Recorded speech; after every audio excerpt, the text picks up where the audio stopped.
피고인, 죄를 인정합니까? 눈물로 범벅이 된 미혼모가 천천히 고개를 든 순간 판사의 심장이 멈췄습니다. 아니, 저 흉터는 설마... 대한민국에서 가장 냉철하던 어른 판사가 법대 위에서 무너져 내렸습니다.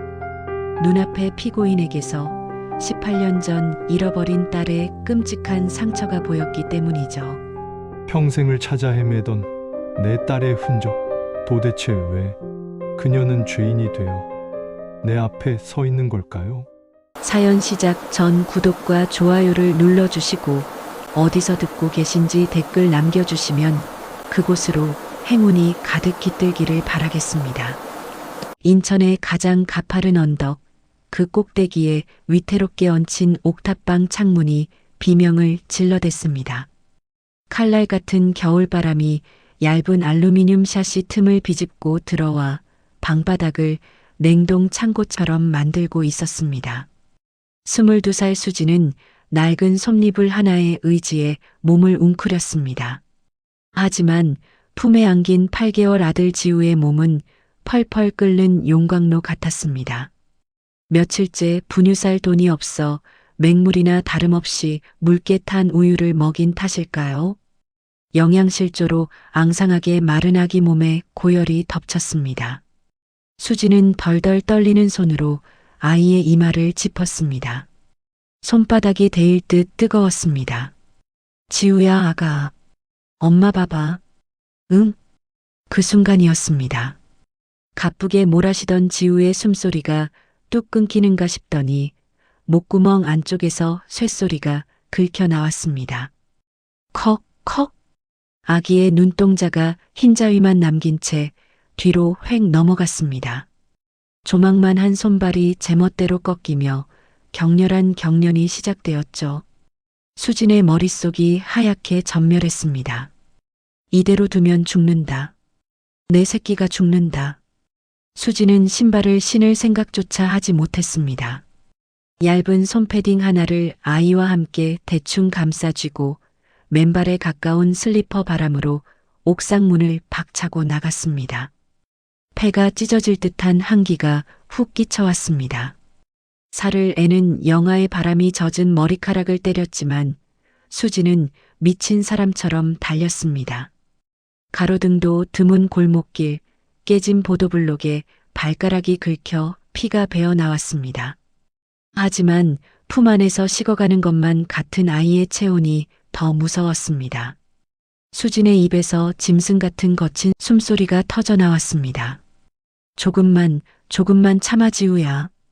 저 멀리 대학병원 응급실에 붉은 십자가가 보였습니다. 수지는 마지막 점 먹던 힘을 짜내 자동문 안으로 뛰어들었습니다. 도와주세요. 아기가 숨을 안 쉬어요. 선생님. 응급실의 하얀 조명이 눈을 찔렀습니다. 피 묻은 슬리퍼, 헝클어진 머리, 꼬질꼬질한 포대기. 누가 봐도 정상적인 보호자의 행색이 아니었죠. 트리아지 간호사가 다급히 달려오려던 찰나 원무과 접수 창구 직원의 건조한 목소리가 수진의 앞을 가로막았습니다. 보호자분, 이쪽으로 와서 접수부터 하세요. 직원은 모니터에서 눈도 떼지 않은 채 기계적으로 손을 까딱였습니다.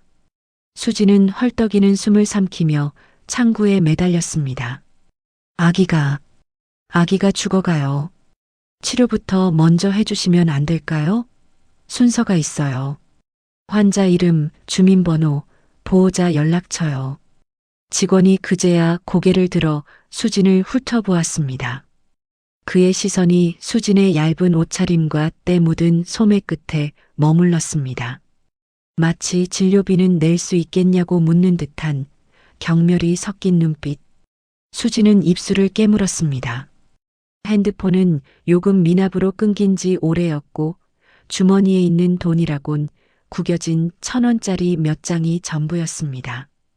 제가 지금 신분증도 없고 핸드폰도 정지돼서요. 네. 직원이 미간을 찌푸리며 볼펜을 탁 내려놓았습니다. 신원 확인 안 되면 접수 자체가 안 됩니다. 요즘 무연고 환자나 진료비 먹튀하시는 분들이 많아서요. 보증인 없으세요? 먹튀. 그 단어가 수진의 뺨을 후려갈겼습니다. 저 안에서는 내 아들이 사경을 헤매는데 고작 서류 몇 장과 돈 때문에 문전박대를 당하고 있었습니다. 수진이 뭐라 반박하려던 그때였습니다. 컥? 윽. 품에 안긴 지우의 몸이 화로처럼 튀어오르더니 이내 축 늘어졌습니다. 붉었던 아이의 얼굴이 순식간에 보라색으로 질려가고 있었습니다. 청색증이었습니다. 수진의 곁으로 다가왔던 간호사가 아이의 얼굴을 확인하고 비명을 질렀습니다. 청색증 왔어요. 환자 숨 안 쉽니다. 코드 블루. 간호사의 다급한 외침에 수진의 이성이 툭 하고 끊어졌습니다. 자존심이고 뭐고 중요하지 않았습니다. 수진은 그 차디찬 병원 바닥에 무릎을 꿇었습니다. 쾅소리가 날 정도로 무릎을 찧었지만 고통조차 느껴지지 않았습니다. 제발요. 뭐든 다 할게요. 각서 쓰라면 1000장이라도 쓸게요. 제 장기라도 팔아서 갚을게요. 도망 안 가요. 제발 우리 아기 숨만 쉬게 해주세요. 선생님 제발요. 응급실 대기실에 앉아있던 환자들의 시선이 일제히 수진에게 꽂혔습니다. 동정, 호기심 혹은 짜증? 온갖 시선이 화살처럼 날아와 꽂혔죠. 소란이 커지자 안쪽에서 당직 의사가 신경질적으로 뛰어나왔습니다. 거 시끄러워서 원. 일단 애부터 눕혀요. 돈은 나중에 받고. 의사의 지시가 떨어지고 나서야 간호사들이 달려들어 수진의 품에서 지우를 받아 안았습니다. 지우는 처치실로 급히 옮겨졌고 수진은 원무과 데스크 구석에서 죄인처럼 고개를 숙인 채 떨리는 손으로 지불각서를 작성했습니다. 볼펜을 쥔 손가락 마디마디가 하얗게 질려 있었습니다. 2시간 후 해열 주사와 수액을 맞은 지우는 다행히 고비를 넘겼습니다. 새근거리는 숨소리를 듣고서야 수진은 막혔던 숨을 토해냈습니다. 하지만 안도감은 찰나였습니다. 원무과 직원이 다가와 난처한 표정으로 퇴원을 종용했습니다. 입원을 하기엔 보증금도 신원보증도 불가능했기 때문입니다. 아직 열감이 남아있는 아이를 다시 그 차가운 옥탑방으로 데려가야 했습니다. 새벽 4시 쫓겨나듯 병원을 나선 수진의 품에는 여전히 아픈 지우가 안겨 있었습니다. 버스비조차 없는 수진은 집으로 향하는 긴 오르막길을 터벅터벅 걸어 올라갔습니다. 낡은 슬리퍼 밑창으로 냉기가 송곳처럼 뚫고 올라왔습니다. 세상은 돈 없는 자에게 가혹했고 가난은 죄보다 무거웠습니다. 붉은 십자가조차 자신을 구원해주지 않는 밤이었습니다. 수지는 품속의 아이를 으스러져라 끌어안았습니다. 입술을 꽉 깨물자 비릿한 피맛이 입안에 번졌습니다. 지우야, 엄마가 미안해. 다시는 이렇게 비참하게 안 살 거야. 수진의 눈동자 위로 서늘한 도끼가 어렸습니다. 순진했던 22살의 눈빛은 그 밤 차가운 응급실 바닥에서 죽었습니다. 그녀는 이를 악물며 어둠 속으로, 더 깊은 어둠 속으로 걸어 들어갔습니다. 응급실에서 쫓겨나 다시 돌아온 옥탑방은 바깥 세상보다 더 냉혹했습니다. 보일러가 고장난 방바닥은 얼음장처럼 차가웠고 벽 틈새로 스며든 외풍이 촛불처럼 위태로운 모자의 생명을 위협하고 있었죠.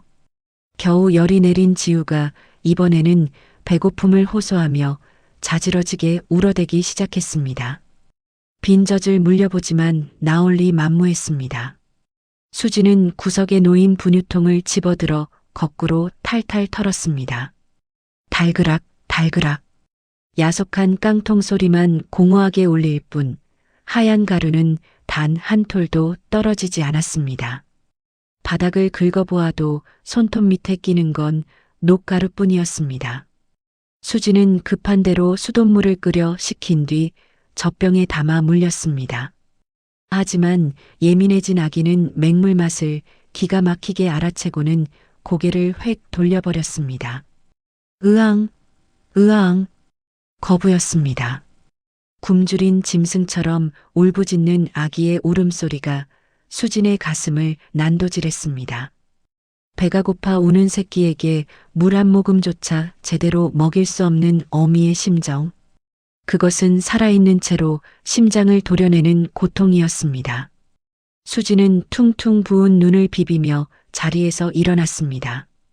옷걸이에는 며칠 전 헌 옷 수거함에서 몰래 건져 올린 다해진 남성용 검은색 롱패딩이 걸려 있었습니다. 사이즈가 너무 커서 마치 거적대기 같았지만 지금 수진에게는 몸을 가릴 유일한 갑옷이었습니다. 수진은 아기를 포대기로 단단히 업고 그 롱패딩을 걸쳤습니다. 거울 속에 비친 자신의 모습은 사람이 아니라 그저 살기 위해 발버둥 치는 짐승 한 마리 같았습니다. 비장하다 못해 섬뜩한 표정으로 수진은 어둠 속을 걸어 나갔습니다. 동네 어귀에 있는 대형마트 앞. 통유리 너머로 쏟아져 나오는 화려한 백색 조명이 수진을 주눅 들게 만들었습니다. 행복한 표정으로 카트를 미는 사람들, 따뜻한 옷을 입고 웃으며 나오는 가족들. 그 빛나는 세상 속에 섞이는 것이 두려워 수진은 한참을 망설였습니다. 하지만 등 뒤에서 들리는 지우의 칭얼거림이 수진의 등을 떠밀었습니다. 윙! 자동문이 열리고 수진은 도살장에 끌려가는 소처럼 홀린 듯 안으로 발을 들였습니다. 유아용품 코너. 알록달록한 분유통들이 탑처럼 쌓여 있었습니다. 수진은 떨리는 손으로 가격표를 뒤집어 보았습니다. 32,000원. 주머니 속 전 재산 1,000원으로는 뚜껑조차 살 수 없는 금액이었습니다. 수진의 눈앞이 아찔해졌습니다. 저 분유 한 통이면 우리 지우가 일주일은 배불리 먹을 텐데. 그 단순한 행복이 수진에게는 닿을 수 없는 별처럼 멀게만 느껴졌습니다. 수진은 주위를 두리번거렸습니다. 심장이 갈비뼈를 뚫고 나올 것처럼 미친 듯이 쿵쾅거렸습니다. 천장에 달린 검은색 CCTV 렌즈가 거대한 눈동자처럼 자신을 노려보고 있었습니다. 목덜미가 서늘해졌습니다. 통분유는 부피가 커서 엄두도 낼 수 없었습니다. 수진의 시선이 옆에 놓인 스틱 분유 상자에 머물렀습니다. 여행용으로 낮게 포장된 작은 상자였습니다. 수진은 매대 구석, CCTV의 사각지대로 몸을 숨겼습니다. 손이 덜덜 떨려 상자를 뜯는 것조차 쉽지 않았습니다. 푹찍! 종이 찢는 소리가 천둥 소리처럼 크게 들렸습니다. 수지는 상자 안에서 스틱 분유 3개를 꺼내 패딩 주머니 깊숙이 찔러 넣었습니다. 욕심을 부릴 수도 없었습니다. 딱 3개. 지우가 오늘 밤만이라도 배를 채울 수 있는 최소한의 양이었습니다. 돌아서려던 찰나 매대 아래 뜯겨진 기저귀 샘플들이 보였습니다. 수지는 본능적으로 기저귀 5장을 낚아채 품속에 숨겼습니다. 훔친 물건들이 가슴과 허벅지에 닥자 화상을 입은 듯 뜨겁게 느껴졌습니다. 고작 이거 몇 개 훔치는데 온몸이 사시나무 떨듯 떨려왔습니다. 등 뒤에 엎인 지우의 체온과 식은 땀이 뒤섞여 패딩 안은 축축하게 젖어들었습니다. 수지는 패딩 지퍼를 목 끝까지 올리고 최대한 자연스러운 척 걸음을 옮겼습니다. 비빅, 비빅. 계산대 쪽에서 들려오는 바코드 찍는 소리가 마치 경찰차 사이렌 소리처럼 수진의 신경을 긁어댔습니다. 수진은 계산대를 피해 걸음을 재촉했습니다. 직원들의 시선이 등 뒤에 꽂히는 것만 같았습니다. 10걸음, 5걸음. 출구 자동문이 눈앞에 보였습니다. 저 문만 넘으면 된다. 제발, 제발 아무도 모르게 해주세요. 마침내 출구 자동문이 열리고 바깥에 차가운 공기가 훅 끼쳐왔습니다. 살았다. 수진이 안도의 한숨을 내쉬며 밖으로 발을 내디디려던 찰나였습니다. 턱! 거칠고 투박한 손 하나가 수진의 어깨를 낚아챘습니다. 손님, 잠깐 멈추시죠. 심장이 바닥으로 곤두박질 쳤습니다. 뒤를 돌아보니 무전기를 든 보안 요원이 싸늘한 눈빛으로 내려다보고 있었습니다. 그의 시선은 정확히 수진의 불룩한 패딩 주머니에 꽂혀 있었습니다. 계산 안 하신 거, 주머니에 있는 거 다 봤습니다. 따라오세요. 변명할 말조차 생각나지 않았습니다. 수진의 얼굴에서 핏기가 완전히 빠져나갔습니다. 지나가던 사람들의 시선이 수진에게 쏠렸습니다. 어머, 도둑인가 봐. 애 엄마가 세상에. 수군거림이 비수처럼 날아와 꽂혔습니다. 수진은 도살장으로 끌려가는 짐승처럼 보안실로 질질 끌려갔습니다. 좁고 삭막한 보안실. 책상 위에 수진의 패딩 주머니가 뒤집어졌습니다. 후두둑. 떨어진 것은 금괴도 명품 지갑도 아니었습니다. 고작 스틱 분유 3개. 그리고 꼬깃꼬깃 구겨진 기저귀 5장. 그 초라하고 보잘것없는 작물들이 형광등 불빛 아래 덩그러니 놓였습니다. 참나. 아줌마. 겨우 이거 훔치려고 그 난리를 쳤어요? 보안 요원의 기가 차다는 듯한 비웃음이 수진의 고막을 때렸습니다.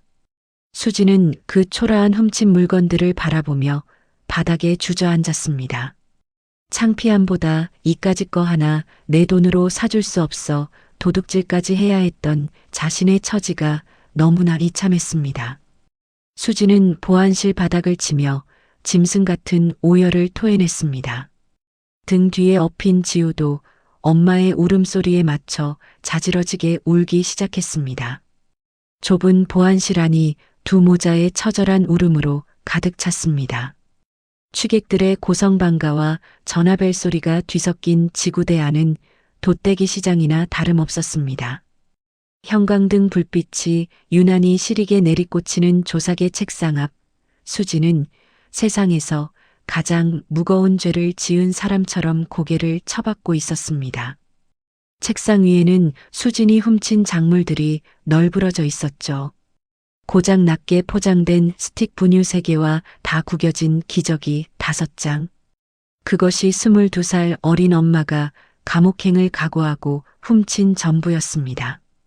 담당인 박준호 형사는 굵은 손가락으로 그 초라한 증거물들을 툭툭 건드렸습니다.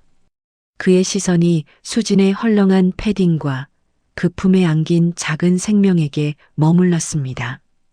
이거 훔치려고 그랬습니까?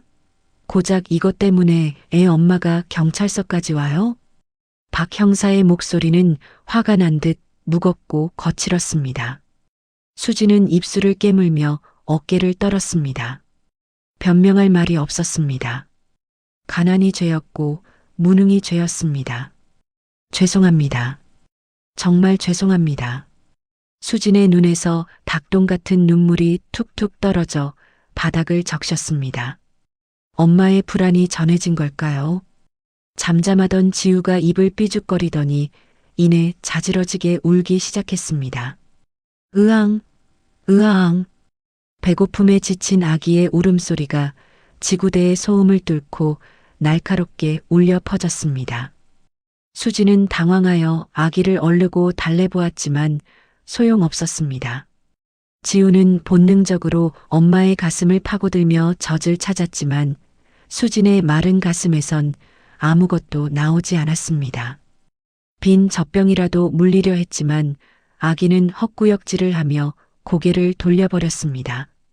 그 처절한 몸부림을 지켜보던 박 형사가 거칠게 의자를 박차고 일어났습니다. 드르륵.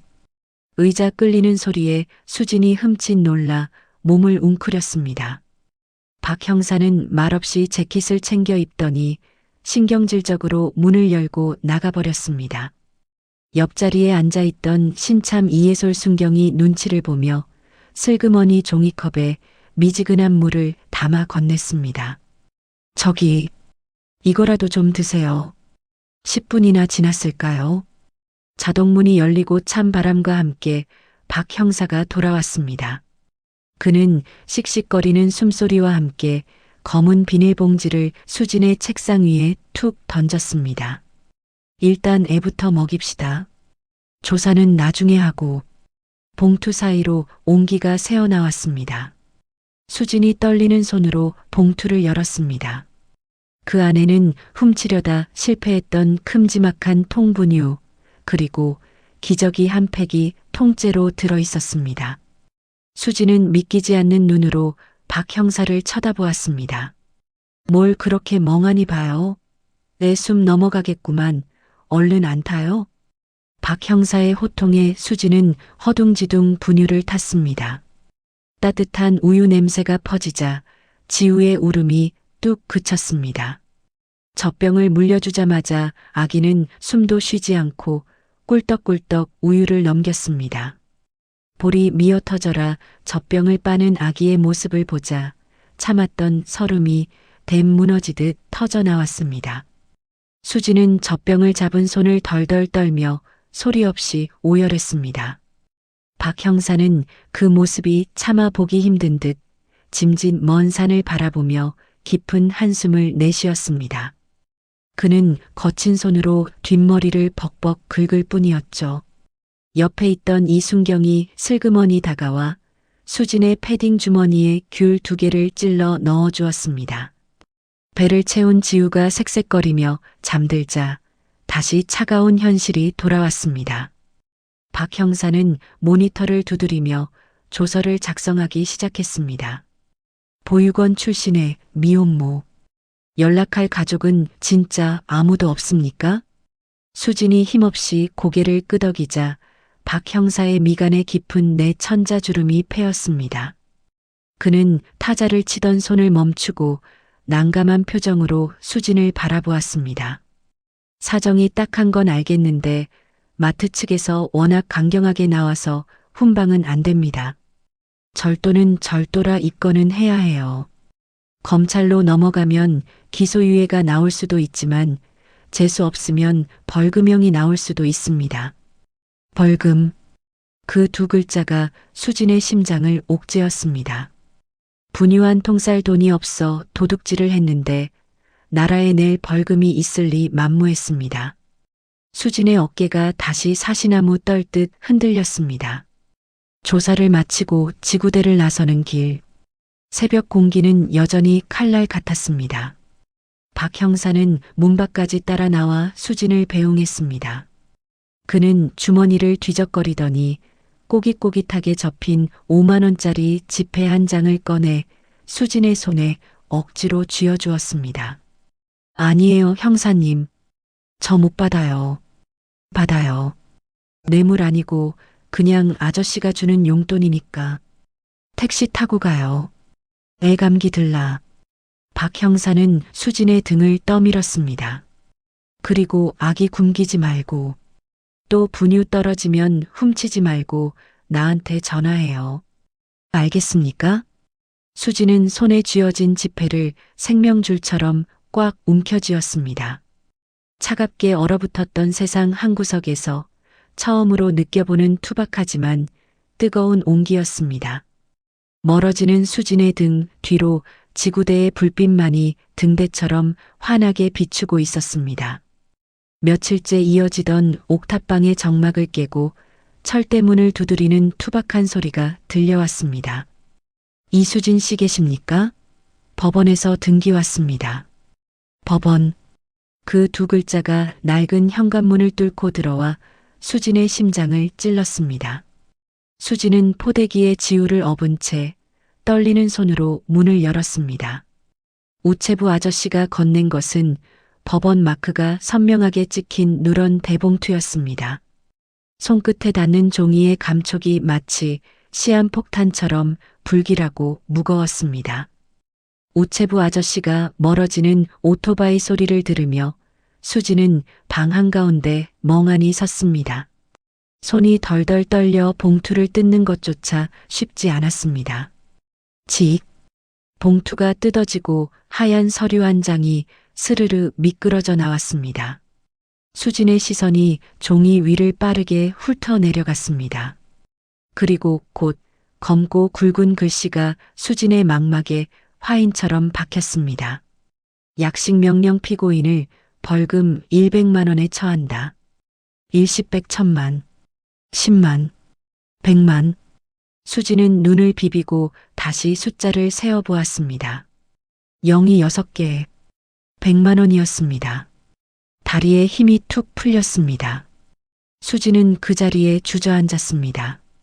손에 들린 종이가 바스락거리는 소리를 내며 구겨졌습니다. 100만 원, 100만 원이라니.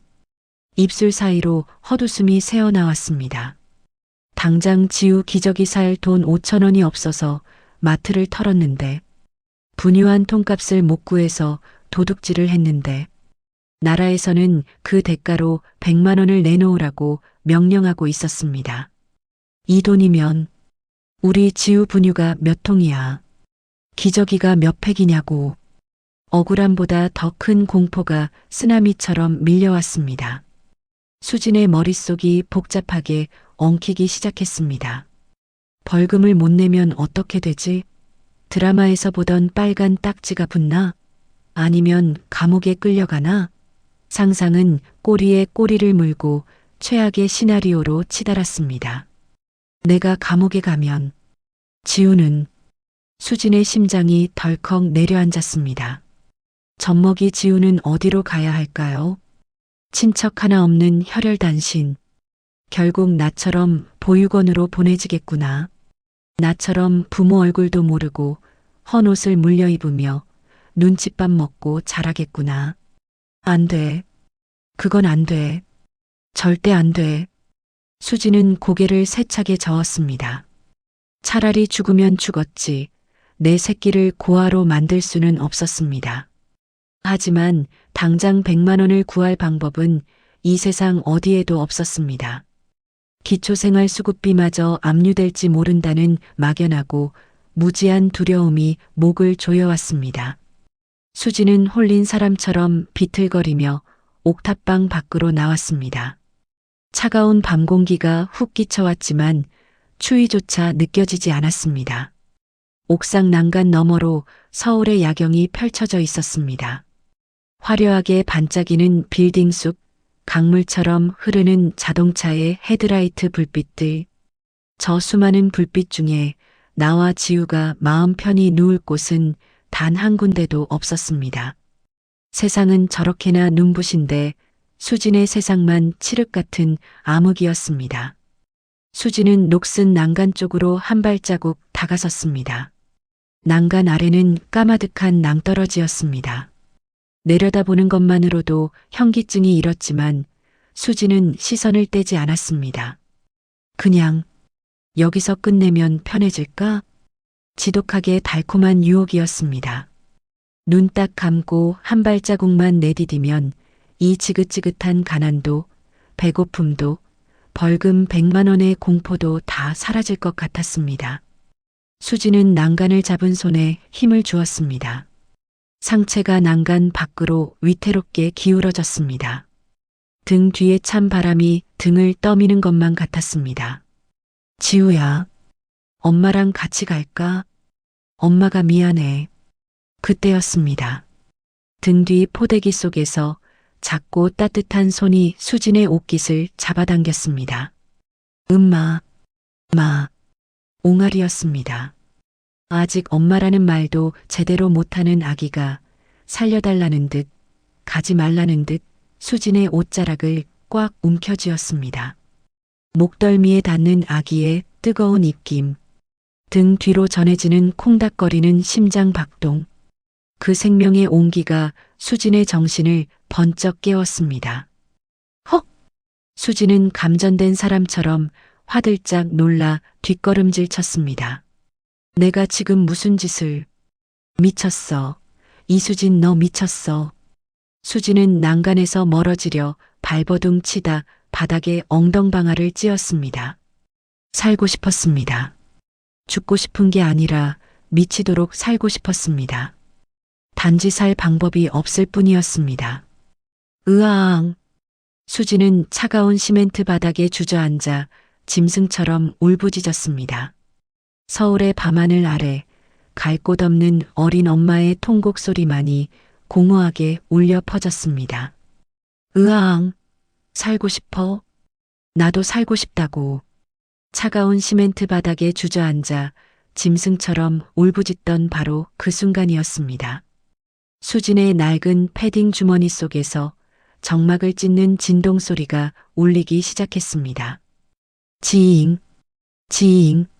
수진은 콧물과 눈물로 범벅이 된 얼굴을 소매로 훔치며 떨리는 손으로 휴대폰을 꺼냈습니다. 액정에 뜬 이름은 지구대 박 형사님. 수진은 잠시 망설이다 홀린 듯 통화 버튼을 눌렀습니다. 여보세요. 수진 씨, 나 박 형사입니다. 오늘쯤 법원에서 등기 하나 갔죠? 혹시나 해서 전화해 봤어요. 수화기 너머로 들려오는 투박하지만 걱정 어린 목소리. 그 목소리를 듣자마자 겨우 붙잡고 있던 수진의 이성이 와르르 무너져 내렸습니다. 형사님, 저 그냥 감옥 갈래요. 돈이 없어요. 100만 원이 없어서 그냥 제가 다 포기하고. 아니, 이 사람이 진짜. 박 형사의 호통이 수진의 귓가를 때렸습니다. 하지만 그것은 화가 아니었습니다. 벼랑 끝에 선 사람을 멱살 잡고 끌어올리려는 물기 어린 안타까움이었습니다. 지우는 어쩌려고 그래요? 엄마 감옥 가면 젖먹이는 고아원 보낼 겁니까? 정신 똑바로 안 차려요? 그치만 방법이 없잖아요. 죽을 수도 없고 살 수도 없는데 어떡해요. 박 형사의 깊은 한숨 소리가 거친 바람 소리에 섞여 들려왔습니다. 잠시 후 한결 차분해진 목소리가 수진의 귀를 파고들었습니다. 잘 들어요. 약식 명령서 받고 7일. 딱 7일 안에 법원에 정식 재판 청구하면 됩니다. 재판? 이요? 판사님도 사람입니다. 사정 얘기하고 애가 굶어서 그랬다고 싹싹 빌면 들어주실 겁니다. 선고 유예라고 벌금 안 내게 해주는 것도 있어요. 그러니까 제발 나쁜 생각하지 마요. 수지는 옥상 바닥에 엎드려 엉엉 울었습니다. 높으신 판사님이 나 같은 정가자 말을 들어줄까? 도둑년 변명이라고 무시하진 않을까? 두려움이 앞섰습니다. 저 같은 사람 말을 누가 믿어줘요. 내가 탄원서 써줄게요. 담당 형사가 보증 선다는데 누가 안 믿어줍니까? 내가 책임질 테니까 수진 씨는 포기만 하지 마요. 알았습니까? 지우 분유 안 떨어지게 내가 챙길 테니까. 박 굶지 말고 당장 종이 펴요. 알았죠? 박 형사의 그 투박한 말이 썩은 동아줄인 줄 알았던 수진의 인생에 내려온 튼튼한 밧줄이 되었습니다. 수진은 전화를 끊고 등 뒤에 지우를 으스러져라 껴안았습니다. 아기의 심장 소리가 등을 타고 전해져 왔습니다. 그래, 엄마가 다시 해볼게. 미안해 지우야. 수진은 비틀거리며 옥탑방으로 돌아왔습니다.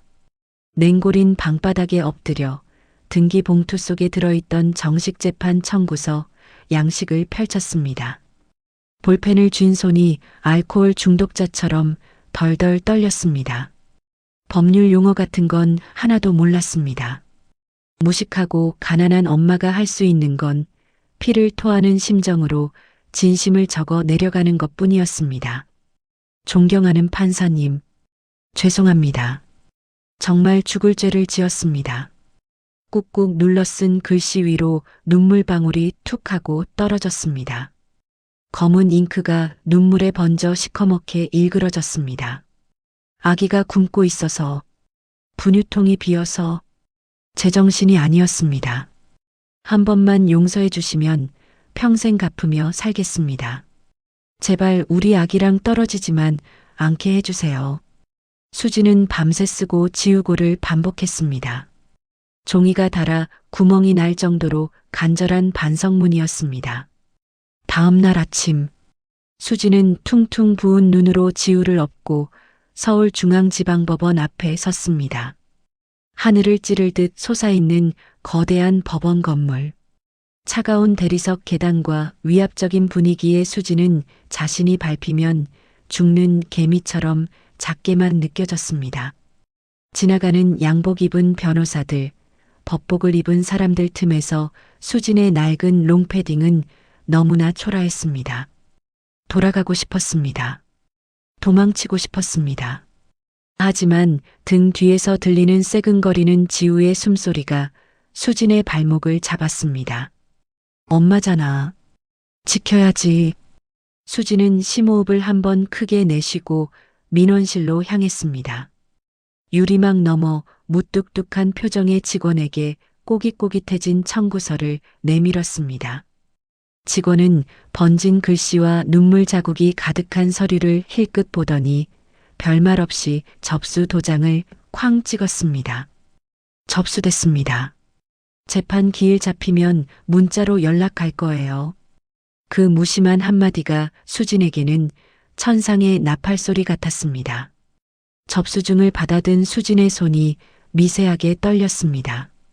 이제 시작이었습니다. 가난하다고, 무식하다고, 백 없다고 포기하지 않겠습니다. 지우와 함께 살기 위한 수진의 진짜 전쟁은 이제 막 시작되었습니다. 서울중앙지방법원 제312호 형사법정. 공기조차 얼어붙은 듯한 엄숙한 정막만이 감돌고 있었습니다. 천장 높이 매달린 재판부의 상징물은 아래를 내려다보며 위압감을 뿜어냈고 방청석의 사람들은 숨소리조차 죽인 채 재판장을 주시하고 있었죠. 높은 법대 위 부장판사 민도훈이 무표정한 얼굴로 앉아 있었습니다. 수십 년간 감정을 철저히 배제하고 법리와 증거만으로 수천 명의 범죄자를 단죄해 온 남자. 사람들은 그를 피도 눈물도 없는 얼음 판사라 불렀습니다. 도훈에게 피고인이란 그저 처리해야 할 사건 번호, 그 이상도 이하도 아니었습니다. 그는 습관처럼 안경을 치켜 올리며 서류를 넘겼습니다. 사건 번호 2024고단 3052호. 피고인 한수진, 앞으로 나오세요. 건조한 호명과 함께 방청석 구석에서 한 여자가 비틀거리며 일어났습니다. 계절감 없는 낡은 솜패딩을 입은 수지는 마치 도살장에 끌려 나온 짐승처럼 몸을 떨고 있었습니다. 피고인석에 선 그녀는 고개를 푹 숙인 채 쳐다보는 사람도 없는데 죄인처럼 잔뜩 위축되어 있었죠. 검사가 자리에서 일어나 기계적인 어조로 공소사실을 낭독하기 시작했습니다. 피고인은 2024년 12월 10일 인천 소재 마트에서 분유 및 기저귀 등 시가 3만 원 상당의 물품을 절취하였으며 고작 3만 원. 거대한 법정의 무게감과는 어울리지 않는 초라한 액수였습니다. 도훈은 미간을 살짝 찌푸렸습니다. 흉악범들이 드나드는 이 법정에 고작 분유 도둑이라니. 시간 낭비라는 생각이 스쳤습니다. 옆에 앉은 국선 변호인조차 지루하다는 듯 하품을 참으며 영혼 없는 변론을 이어갔습니다. 존경하는 재판장님. 피고인은 초범이며 생계가 어려워 우발적으로 범행을 저질렀습니다. 깊이 반성하고 있으니 선처를 부탁드립니다. 뻔한 레퍼토리였습니다. 도훈은 판결문 초안을 작성하기 위해 펜을 들었습니다. 흔해 빠진 생계형 절도 사건. 벌금형 정도면 충분하겠지. 도훈의 머릿속은 이미 다음 사건으로 넘어가고 있었습니다. 피고인, 마지막으로 할 말이 있습니까? 도훈의 목소리는 사무적이고 차가웠습니다. 수지는 마이크 앞에서 입술을 달달 떨었습니다. 하고 싶은 말은 많았습니다. 아이가 굶어서 그랬다고, 제발 살려달라고 빌고 싶었습니다. 하지만 위압적인 법정의 공기에 눌려 목소리가 나오지 않았습니다. 죄, 죄송합니다. 제가 잘못했습니다. 모기만 한 목소리로 죄송하다는 말만 반복할 뿐이었습니다. 고개는 땅에 닿을 듯 숙여져 정수리만 보일 뿐이었죠. 답답해진 도훈이 펜을 탁 내려놓으며 미간을 찌푸렸습니다. 피고인, 고개를 드세요. 수진이 흠칫하며 어깨를 떨었습니다. 재판장을 똑바로 봐야 할 것 아닙니까? 본인의 죄에 대해 소명할 기회를 주는 겁니다. 고개 드세요. 낮게 깔린 도훈의 목소리에 서리빨 같은 위엄이 서려 있었습니다. 수진은 겁에 질려 천천히, 아주 천천히 고개를 들기 시작했습니다. 헝클어진 머리카락 사이로 눈물로 엉망이 된 22살의 창백하고 앳된 얼굴이 서서히 드러났습니다. 그 순간이었습니다. 무심하게 피고인을 내려다보던 도훈의 심장이 덜컥 내려앉았습니다. 낯선 여자였습니다. 분명 처음 보는 피고인이었습니다. 그런데 기이할 정도로 낯이 익었습니다. 창백한 피부, 겁에 질린 사슴 같은 눈망울, 그리고 갸름한 턱선. 도훈의 뇌리에서 누군가의 얼굴이 스치고 지나갔습니다.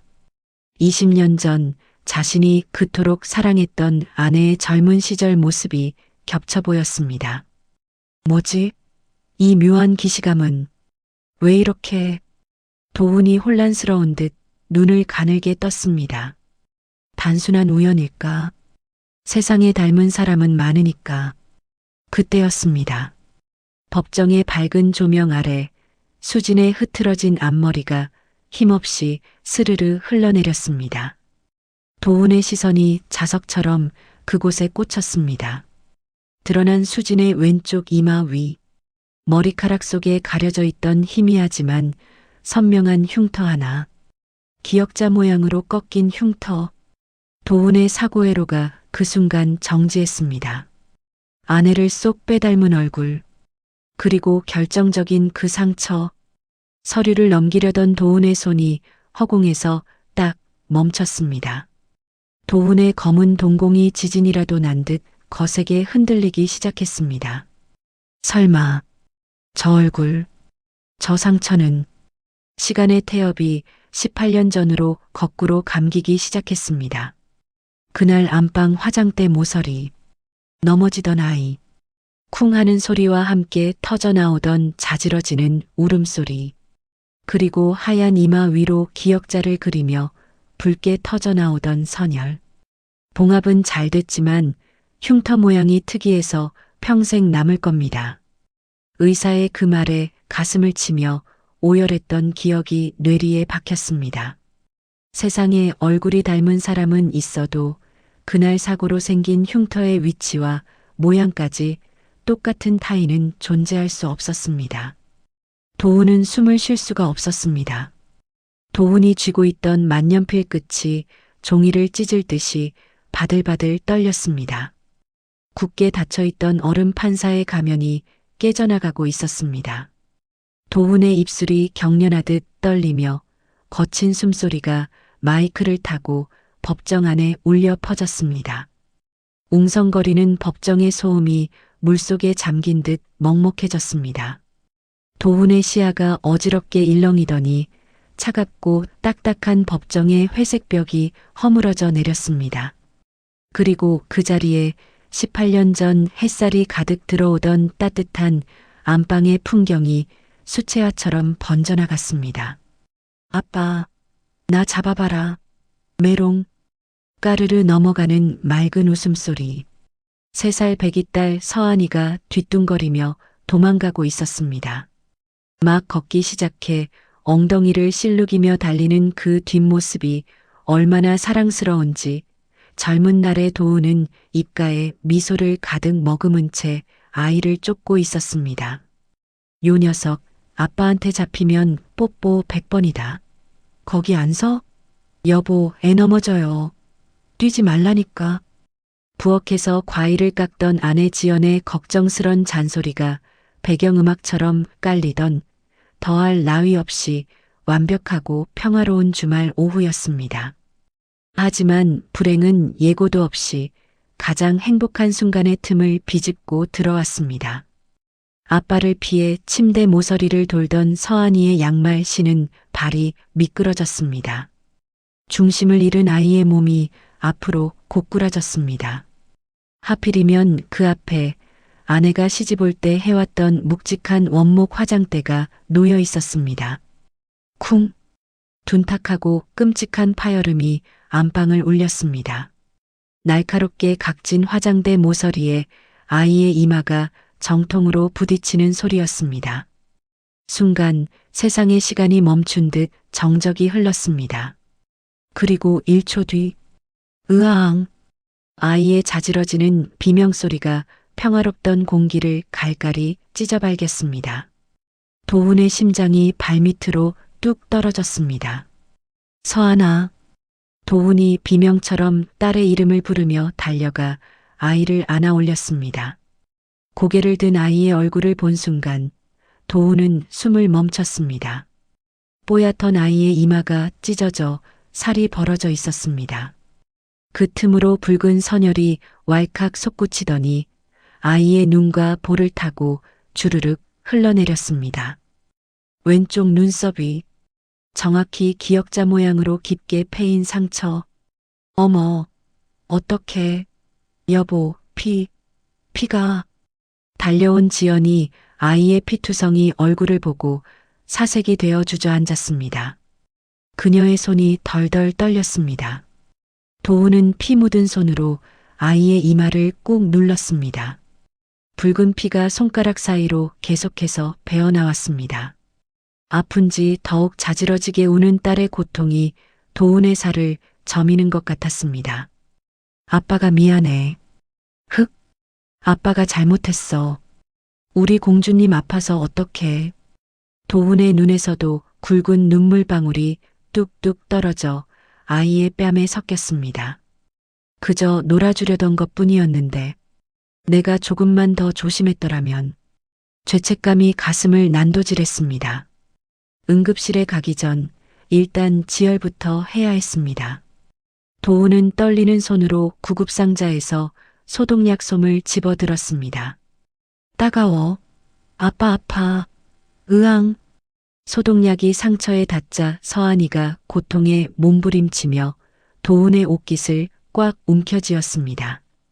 그 작은 소나기 힘이 그날의 공포가 도훈의 가슴에 주홍글씨처럼 새겨졌습니다. 벌어진 살 틈으로 보이는 하얀 뼈와 붉은 피. 도훈은 그 끔찍한 상처의 모양을 평생 뇌리에서 지울 수가 없었습니다. 서툰 솜씨로 붕대를 감아주며 도훈은 상처에 호호 입김을 불어주었습니다. 호호, 호호. 우리 서한이 아빠가 다 낫게 해줄게. 흉지면 안 되는데. 절대 안 되는데. 그날 밤 열이 펄펄 끓는 아이 곁을 밤새 지키며 도훈은 맹세했습니다. 내 목숨을 바쳐서라도 너를 지키겠다고. 이 흉터가 사라질 때까지 평생 너를 아끼겠다고. 하지만 운명은 잔인하게도 그 맹세를 지킬 기회조차 주지 않고 딸을 앗아가 버렸습니다. 헉! 도훈이 거친 숨을 몰아쉬며 현실로 돌아왔습니다. 식은땀으로 젖은 등, 미세하게 떨리는 손끝. 18년 전의 그날이 바로 어제 일처럼 생생하게 되살아나 도훈을 옥죄었습니다. 다시 차가운 법정. 도훈의 시선 끝에는 피고인 수진이 서 있었습니다. 그녀의 흘러내린 앞머리 사이로 보이는 상처. 18년 전 화장대 모서리에 찍혀 피를 흘리던 3살배기 딸의 이마에 있던 그 기역자 흉터가 22살 수진의 이마에 그대로 박제된 듯 남아 있었습니다. 우연이라고 하기엔 위치도 꺾인 모양도 심지어 깊이마저 소름 끼치도록 똑같았습니다. 도훈은 망치로 머리를 얻어맞은 듯 멍한 표정이 되었습니다. 펜을 쥔 손에 힘이 풀려 만년필이 바닥으로 툭 떨어져 굴러갔습니다. 형사법정의 공기가 납처럼 무겁게 가라앉아 있었습니다. 피고인석의 선수진은 도살장에 끌려온 짐승처럼 바들바들 떨고 있었고 검사는 지루한 듯 넥타이를 고쳐매며 승리를 확신하고 있었습니다. 모든 시선이 높은 법대 위에 앉은 단 한 사람, 민도훈 부장판사에게 쏠려 있었죠. 도훈은 판결문 초안을 내려다보고 있었습니다. 하얀 종이 위에 적힌 건조한 활자. 주문 피고인을 벌금 100만 원에 처한다. 너무나 당연한 결과였습니다. 절도는 절도였고 법은 감정에 휘둘려서는 안 되는 냉혹한 잣대였으니까요. 도훈은 습관처럼 마이크를 잡고 주문을 낭독하려 했습니다. 하지만 입술이 떨어지지 않았습니다. 도훈의 시선이 피고인석의 수진에게 닿았습니다. 아니, 정확히는 그녀의 이마에 닿았습니다. 법정 조명 아래 드러난 왼쪽 이마의 희미한 기역자 흉터. 그 상처가 마치 살아있는 생물처럼 꿈틀대며 도훈의 시야를 붉게 물들였습니다. 18년 전 그날, 피투성이가 된 3살배기 딸을 안고 아빠가 미안해, 아빠가 잘못했어라며 울부짖던 그 밤의 공포가 쓰나미처럼 밀려왔습니다. 서툰 솜씨로 꿰매주던 그 비릿한 피냄새, 아이의 자지러지던 울음소리, 내 옷깃을 잡던 고사리 같은 손의 악력까지, 그 모든 감각이 시공간을 넘어와 도훈의 이성을 마비시켰습니다. 안 돼. 못하겠어. 도훈의 손이 미세하게 떨리기 시작했습니다. 저 흉터를 가진 아이에게 유죄를 선고하는 것. 그것이 마치 18년 전 피 흘리는 딸의 상처를 내 손으로 다시 후벼 파는 것 같은 끔찍한 통증으로 다가왔습니다. 지금 이 아이를 전과자로 만들면 그때 지키지 못했던 내 딸을 2번 죽이는 것만 같았습니다. 도훈은 질끈 눈을 감았다 떴습니다. 식은 땀이 등줄기를 타고 흘러내려 셔츠를 적셨습니다. 판사로서의 이성은 벌금형을 선고하라고 소리쳤지만 가슴속 깊은 곳에 죄책감이 목구멍을 틀어막았습니다. 도훈은 혼란스러운 숨을 삼켰습니다. 이 찜찜함을 안고서는 도저히 죽어도 벌금이라는 단어를 뱉을 수가 없었습니다. 피고인 한수진에 대하여 도훈의 목소리가 물기에 젖어 위태롭게 흔들렸습니다. 검사가 의아한 듯 고개를 들었고 국선 변호인도 하품을 멈추고 귀를 기울였습니다. 정막이 흐르는 법정 안. 도훈은 덜덜 떨리는 손으로 마이크를 꽉 움켜쥐었습니다. 그리고 본인조차 예상하지 못한 말이 입 밖으로 터져나왔습니다. 형이 선고를 유예한다. 순간 법정 안의 공기가 멈췄습니다. 정적이 흐르던 법정에 네 하는 웅성거림이 파도처럼 번졌습니다. 선고유예. 유죄는 인정되나 형의 선고 자체를 미루는 판결. 2년 동안 사고 치지 않으면 없던 일로 해주는 사실상 무죄에 가까운 파격적인 선처였습니다. 어른 판사라 불리던 민도훈의 입에서 나올 수 없는 논리가 결여된 본능적인 판결이었죠. 옆에 앉은 실무관 윤지혜가 놀란 토끼 눈으로 도훈을 쳐다봤습니다. 판사님?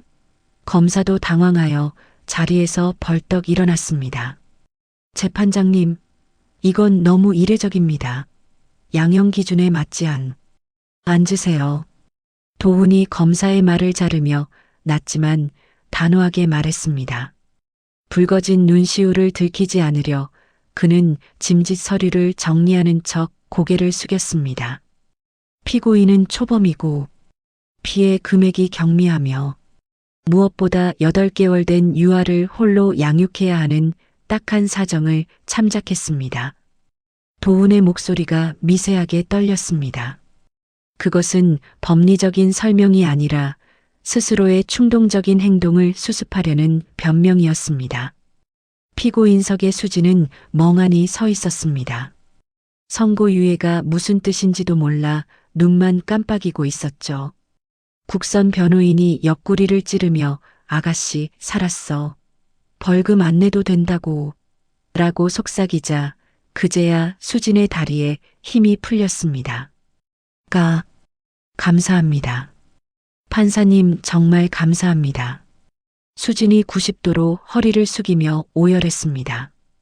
바닥에 뚝뚝 떨어지는 그녀의 눈물을 보며 도우는 가슴 한구석이 찌릿하게 저려왔습니다.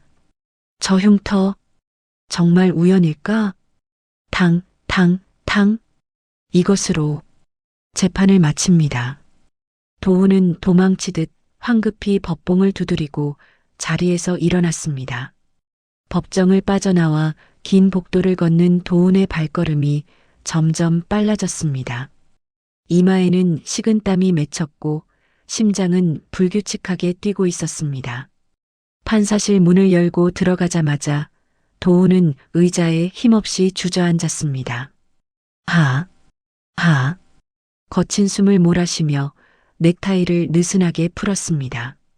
손끝이 덜덜 떨리고 있었습니다. 그냥 넘어갈 수가 없었습니다. 아내를 닮은 얼굴, 그리고 결정적인 그 흉터, 확인해야 했습니다. 아니라고 해도 확인하지 않으면 평생 후회할 것 같았습니다. 똑똑. 그때 노크 소리와 함께 실무관 윤지혜가 들어왔습니다. 판사님 괜찮으세요? 오늘 판결 평소 판사님답지 않으셔서. 도우는 마른 세수를 하며 애써 침착한 목소리를 냈습니다. 윤 실무관. 네, 아까 그 피고인 한수진 사건 기록 좀 가져다 줘요. 네, 재판 끝났잖아요. 기록은 벌써 민원실로 넘길 준비 중인데요. 아니, 그냥 양형 이유 좀 다시 확인하려고. 잠깐이면 돼. 도우는 짐짓 아무렇지 않은 척 둘러댔지만 책상 아래 놓인 그의 손은 주먹을 꽉 쥐고 있었습니다. 가져와요. 지금 바로. 도운의 눈빛에는 설명할 수 없는 절박함과 불안한 의심이 뒤섞여 일렁이고 있었습니다. 재판이 끝나고 텅 빈 법정에는 정막만이 감돌고 있었습니다. 하지만 도운의 손은 폭탄을 쥔 것처럼 떨리고 있었죠. 실무관이 헐레벌떡 가져온 피고인 한수진의 사건 기록. 도운은 낚아채듯 서류를 받아들고 첫 장을 넘겼습니다. 종이 위에 박힌 건조한 활자들이 도운의 눈을 찔러왔습니다. 성명 이현주, 22세, 하늘 보육원 출신, 2006년 3월 입소. 도운의 숨이 턱 막혔습니다. 22, 그리고 2006년 3월, 18년 전 딸 서한이를 잃어버렸던 그 해, 그 계절과 소름 끼치도록 일치했습니다. 게다가 하늘 보육원이라니. 서한이를 잃어버린 놀이공원에서 불과 몇 정거장 떨어진 곳이었습니다. 도우는 서류를 가방에 대충 구겨 넣고 미친 사람처럼 법원을 빠져나왔습니다. 주차장까지 어떻게 뛰어왔는지 기억조차 나지 않았습니다. 차 문을 열고 시동을 거는데 손이 미끄러워 키를 2번이나 떨어뜨렸습니다. 운전대를 잡은 손바닥은 식은땀으로 흥건했습니다. 엑셀을 밟는 도운의 발끝이 제멋대로 떨렸습니다. 차창 밖으로 스쳐 지나가는 서울의 풍경이 하나도 눈에 들어오지 않았습니다. 오직 아까 법정에서 봤던 그 얼굴, 그리고 그 흉터만이 눈앞에 어른거려 시야를 방해했습니다. 도착했습니다. 평소라면 안식처였을 현관문이 오늘따라 판도라의 상자처럼 무겁게 느껴졌습니다. 도어락 비밀번호를 누르는 손가락이 말을 듣지 않아 몇 번이나 오류가 났습니다. 삐삐빅. 겨우 문을 열고 들어서자 구수한 된장찌개 냄새와 함께 주방에서 앞치마를 두른 아내 지연이 나왔습니다. 어머 여보, 오늘 일찍 왔네. 밥 다 됐는데 씻고. 지연의 말이 끝나기도 전이었습니다.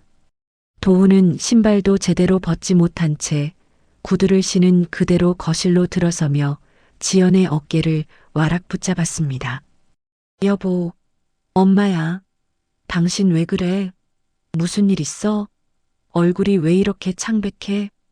지연은 남편의 사색이 된 얼굴과 불규칙한 호흡에 덜컥 겁을 집어먹었습니다. 평생 냉철함을 잃지 않던 판사 남편이 마치 귀신이라도 본 사람처럼 사시나무 떨듯 떨고 있었으니까요. 도우는 거친 숨을 몰아쉬었습니다. 목구멍에 걸린 말이 뜨거운 덩어리가 되어 기도를 막고 있는 것 같았습니다. 여보, 지연아, 나 오늘 법정에서 서한이를 본 것 같아. 툭! 지연의 손에 들려있던 젖은 행주가 바닥으로 힘없이 떨어졌습니다. 그게 무슨 소리야? 서한이라니. 당신 피곤해서 헛것 본 거야? 아니야.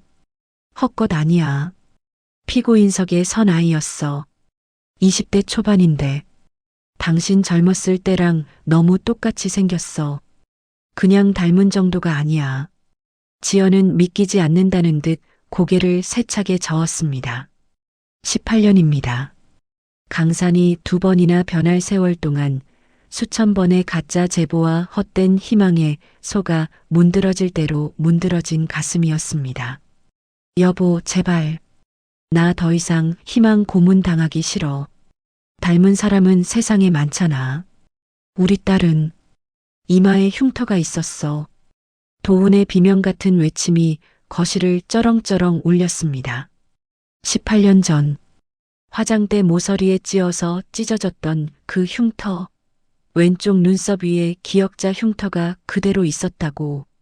그 말에 지연의 다리에 힘이 툭 풀렸습니다.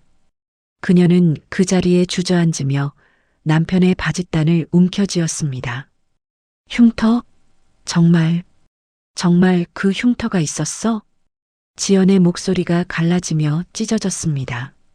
도훈은 떨리는 손으로 양복 안주머니에서 구겨진 서류 뭉치를 꺼내 지연의 앞에 펼쳐 보였습니다. 이거 봐. 나이도 22이야. 2006년 3월에 보육원에 들어갔대. 서한이 잃어버린 바로 그 달이야. 모든 게 맞아떨어져. 지연은 바닥에 떨어진 서류를 낚아채듯 집어들었습니다. 글자가 눈물에 번져 잘 보이지도 않았지만 보육원이라는 단어 하나가 가슴에 비수처럼 꽂혔습니다. 흑흑. 서한이. 우리 서한이가 살아있었어? 보육원이라니. 지연은 서류를 가슴에 품고 바닥을 치며 오열했습니다. 18년 동안 죽은 줄로만 알았던, 혹은 어디서 굶어 죽진 않았을까 매일 밤 악몽에 시달리게 했던 내 딸이 살아있었습니다. 그 사실이 감당할 수 없는 고통과 희망이 되어 지연을 집어삼켰습니다. 도훈은 바닥에 쓰러져 우는 아내를 억지로 일으켜 세웠습니다.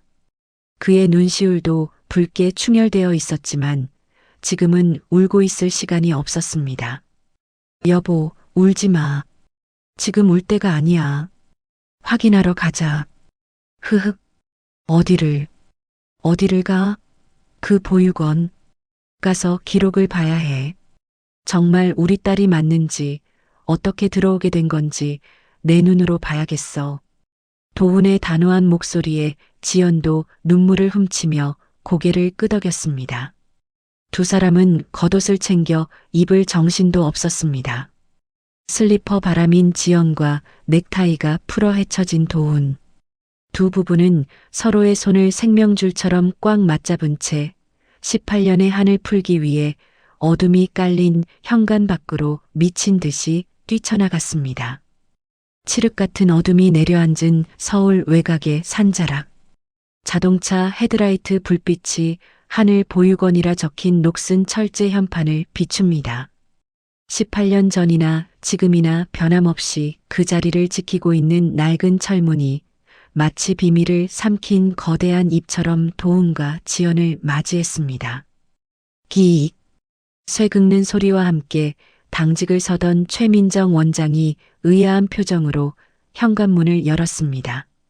그녀의 눈앞에 선 두 남녀는 제정신이 아니었습니다.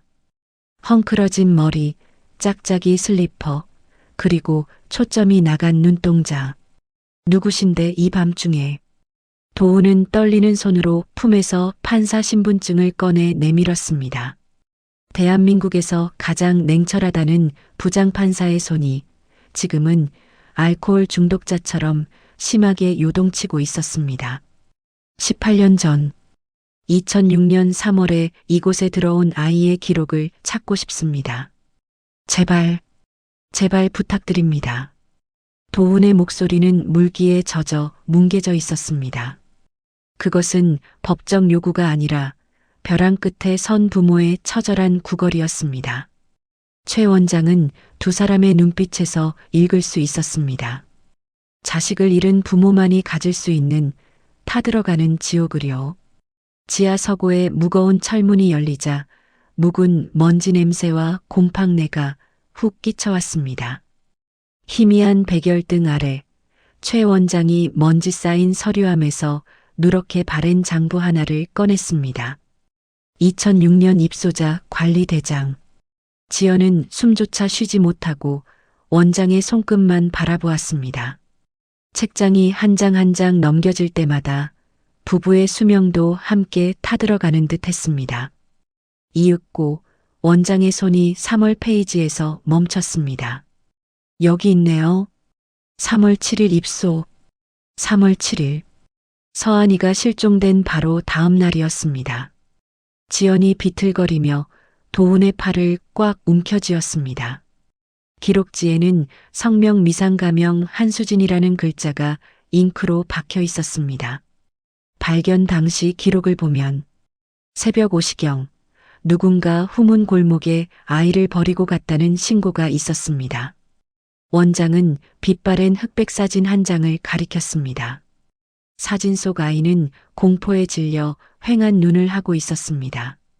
그런데 아이가 입고 있는 옷이 이상했습니다. 분명 놀이공원에 갈 때 입혔던 예쁜 노란색 원피스가 아니었습니다. 보시다시피 발견 당시 아이는 사이즈가 맞지도 않는 다 낡은 남자 어른의 러닝 셔츠와 찢어진 바지를 입고 있었습니다. 마치 거짓골을 한 것처럼요. 아! 지연이 입을 틀어막고 신음을 토해냈습니다. 경찰 추정으로는 유괴범이 아이의 신분을 감추려고 일부러 옷을 갈아입힌 것 같다고 했습니다. 부잣집 아이인 게 들키면 안 되니까 쓰레기장 같은 데서 주워온 옷을 억지로 입혀서 아이가 누군지 못 알아보게 만든 거죠. 나쁜 놈들, 천벌 받을 놈들. 지연은 가슴을 쥐어뜯으며 주저앉았습니다. 금지옥 옆 키운 내 딸이 그 더러운 옷에 감겨 짐승처럼 버려졌다는 사실이 뼈에 사무쳤습니다. 그 옷차림 때문에 경찰도 실종 전단지 속 노란 원피스 입은 아이와 이 아이를 매치시키지 못했던 것입니다. 하지만 진짜 지옥은 그 다음 줄에 있었습니다. 그리고 신원 확인에 결정적인 특이사항이 하나 있습니다. 원장의 손가락이 신체 특이사항 란을 짚었습니다. 도훈은 숨을 멈추고 그 문장을 읽어 내려갔습니다. 이마 왼쪽 상단 꿰맨 지 얼마 안 된 3cm가량의 기역자 흉터 실밥 있음. 쿵! 도훈의 세상이 무너져 내렸습니다. 옷은 바뀌어도 흉터는 바꿀 수 없었습니다. 의심이 확신이 되는 순간 도훈은 다리에 힘이 풀려 서고 바닥에 무릎을 꿇었습니다. 18년 전 내 실수로 아이 이마에 새겨졌던 그 주홍 글씨. 그 아픈 실밥을 단체로 아이는 낯선 보육원 바닥에 내던져졌던 것입니다. 내 새끼, 그 아픈 걸 달고 엄마도 없이 얼마나 무서웠을까. 지연은 장부를 끌어안고 짐승처럼 오열했습니다. 서고 안이 부부의 통곡 소리로 가득 찼습니다. 도훈은 피눈물이 맺힌 눈으로 고개를 처박으며 바닥을 주먹으로 내리쳤습니다. 그때 실종 신고가 되어 있었을 텐데, 흉터 특이사항도 다 말했는데, 대체 왜 경찰은 찾지 못한 겁니까? 도훈의 절규에 최 원장이 안타까운 한숨을 내쉬며 뒷장의 기록을 넘겼습니다. 그게 참 기구한 운명이죠. 원장의 목소리도 떨리고 있었습니다. 아이를 버리고 도망치던 유괴범이 보육원 앞 큰 길에서 뺑소니 사고를 당해 즉사했습니다. 범인은 죽었고 아이는 옷이 바뀌어 불황아로 분류됐고 아이는 충격으로 말을 잃었으니 누구도 이 아이가 판사님이 찾던 그 아이일 거라고는 상상도 못한 겁니다. 범인의 치밀한 은폐와 허무한 죽음, 그 두 가지 악재가 겹쳐 부모와 자식은 서로를 지척에 두고도 18년이라는 긴 세월을 생이별해야 했습니다. 신이 있다면 멱살이라도 잡고 싶은 잔인하고도 끔찍한 운명의 장난이었습니다. 아, 도우는 벽에 머리를 찌우며 짐승처럼 포효했습니다. 판사로서 쌓아온 이성도 체면도 다 부질없었습니다. 그저 딸을 지키지 못한 못난 아비의 후회만이 뼈에 사무쳤습니다. 먼지 냄새가 자욱한 보육원 지하 서고, 진실의 문턱 앞에 선 도운의 눈동자가 핏발로 붉게 충혈되어 있었습니다. 옷이 바뀌어 신원을 알 수 없었다는 원장의 말은 절망적이었지만 도운은 포기할 수 없었습니다. 부모의 본능이 아직 끝나지 않았다고 비명을 지르고 있었으니까요. 원장님, 혹시 아이가 남기고 간 물건은 없습니까? 옷가지라던가 머리핀이라던가 아주 작은 거라도 좋습니다. 도운의 물기 어린 목소리에 최 원장은 잠시 입술을 깨물었습니다. 그녀는 잠시 기억을 더듬는 듯 하더니 서류철 맨 뒷장에 꽂혀 있던 낡은 봉투 하나를 꺼냈습니다. 입고 있던 옷은 아까 말씀드린 대로 너무 더러운 누더기라 폐기했지만요. 신발은 달랐습니다. 아이 행색이랑 안 맞게 워낙 고급이라 특이해서 사진을 찍어뒀습니다. 원장이 봉투에서 빛바랜 사진 한 장을 꺼내 책상 위에 내려놓았습니다. 지연은 떨리는 손으로 하지만 무엇에 홀린 듯 그 사진을 향해 다가갔습니다. 그리고 사진 속 피사체를 확인하는 순간 지연의 숨이 턱하고 막혔습니다. 헉! 사진 속에는 흙투성이가 되었지만 여전히 그 형태가 선명한 작은 구두 한 켤레가 놓여 있었습니다. 은은하게 빛나는 분홍색, 그리고 발등 위에는 반짝이는 큐빅이 박힌 리본이 달려 있었습니다. 보육원에 버려진 불황아 아이가 신기에는 지나치게 화려하고 예쁜 외출용 구두였습니다. 정적이 흘렀습니다. 서고 안의 공기가 진공 상태처럼 빨려 들어가는 듯 했습니다. 그리고 1초 뒤 지연의 입에서 사람의 것이라고는 믿기지 않는 비명이 터져 나왔습니다. 아, 으앙. 지연은 사진을 낚아채듯 움켜쥐고 바닥을 구르기 시작했습니다. 가슴을 쥐어뜯으며 토해내는 통곡 소리가 지하 서고의 벽을 때렸습니다. 이거야. 이거 내가 사준 거야. 내 새끼 놀이공원 간다고 내가 백화점 가서 제일 비싼 걸로 사준 거라고. 지연은 사진 속 분홍 구두를 쓰다듬으며 미친 사람처럼 울부짖었습니다. 손톱으로 바닥을 긁으며 18년 전 그날 아침의 기억을 토해냈습니다. 그날 아침에 리본이 자꾸 풀려서 내가 2번이나 묶어줬단 말이야. 현관 앞에서 꽉 묶어주면서 가서 재밌게 놀다 오라고 내가 그랬는데 엄마였습니다. 세상 모든 사람이 몰라봐도 그날 아침 딸의 작은 발에 직접 신겨주고 풀리지 말라고 단단히 매듭 지어주었던 엄마만은 알아볼 수 있었습니다. 저 큐빅의 개수, 저 리본의 매듭. 그것은 세상에 단 하나뿐인 내 딸 서한이의 흔적이었습니다. 쿵. 도운도 다리에 힘이 풀려 그 자리에 주저앉았습니다. 18년 전 놀이공원 회전목마 앞에서 아빠 구두 예쁘직 하며 발을 동동 구르던 딸의 모습이 주마등처럼 스쳐 지나갔습니다. 반짝이던 그 분홍색 구두가 뇌리에 선명했습니다. 이마의 흉터, 실종 시기, 그리고 엄마가 묶어준 리본 구두. 모든 퍼즐이 완벽하게 맞춰졌습니다. 더 이상 의심할 여지는 티끌만큼도 없었습니다. 법정에 섰던 그 초라한 피고인 한수진, 분유한 통을 훔쳐 내 앞에 섰던 그 가여운 아이가 바로 18년 전 잃어버린 내 딸 민서안이었습니다. 여보, 우리 딸 맞아. 서안이가 살아있었어. 내 새끼가 살아있었어. 도우는 바닥에 엎드린 아내를 부둥켜 안았습니다. 부부는 서로의 어깨에 얼굴을 묻고 보육원 상담실이 떠나가라 목 놓아 울었습니다. 18년을 가슴에 묻어두었던 피고름 같은 슬픔이 한꺼번에 터져 나왔습니다. 지켜보던 최 원장도 그 처절한 모습에 눈시울을 붉히며 슬그머니 고개를 돌렸습니다. 차마 눈뜨고 볼 수 없는 너무나 아픈 재회였습니다. 한참을 짐승처럼 오열하던 도훈이 퍼뜩 정신을 차린 듯 눈물을 벅벅 닦아냈습니다. 지금은 울 때가 아니었습니다. 딸이 살아있다는 걸 알았다면 당장 그 아이를 지옥에서 건져내야 했습니다. 도훈은 젖은 손으로 원장의 손을 덥석 잡았습니다. 원장님, 우리 딸 서안이 지금 어디 있습니까? 제발 알려주세요.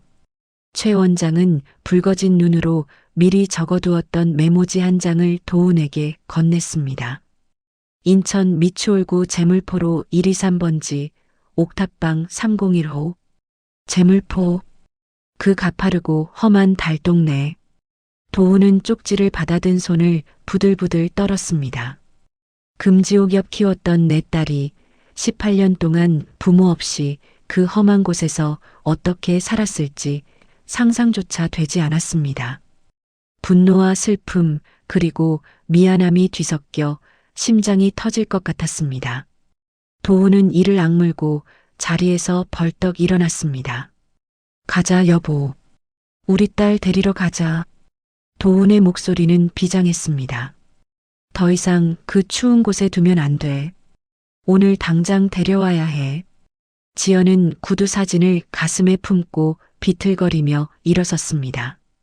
눈물로 얼룩진 그녀의 얼굴에 도끼가 서렸습니다. 내 딸을 그렇게 만든 세상 모든 것을 부수어서라도 데려오겠다는 어미의 집념이었습니다. 두 사람은 뒤도 돌아보지 않고 서고를 뛰쳐나갔습니다. 어둠이 짙게 깔린 보육원 마당. 딸이 있는 곳을 향해 질주하는 부부의 그림자가 자동차 불빛과 함께 길게 늘어졌습니다. 18년의 기다림을 끝낼 마지막 질주가 시작되었습니다. 내비게이션의 붉은 화살표가 가리키는 곳은 지옥의 입구 같았습니다. 도훈은 엑셀을 밟는 발끝이 경련하듯 떨려왔지만 멈출 수 없었습니다. 차가 비명을 지르며 인천의 가장 가파른 언덕길을 치고 올라갔습니다. 화려한 도심의 불빛이 등 뒤로 멀어지고 가로등조차 드문드문 켜진 어둠의 세계가 나타났습니다. 고급 세단이 멈춰 선 곳은 쓰레기 더미가 산처럼 쌓인 낡은 빌라촌 앞이었습니다. 차 문을 열자마자 훅 끼쳐오는 매캐한 연탄 냄새와 음식물 쓰레기 썩은 내. 지연은 차에서 내리자마자 비틀거렸습니다. 믿을 수 없는 현실이 눈앞에 펼쳐져 있었습니다. 금이 간 외벽, 깨진 창문에 붙어 있는 테이프 자국들.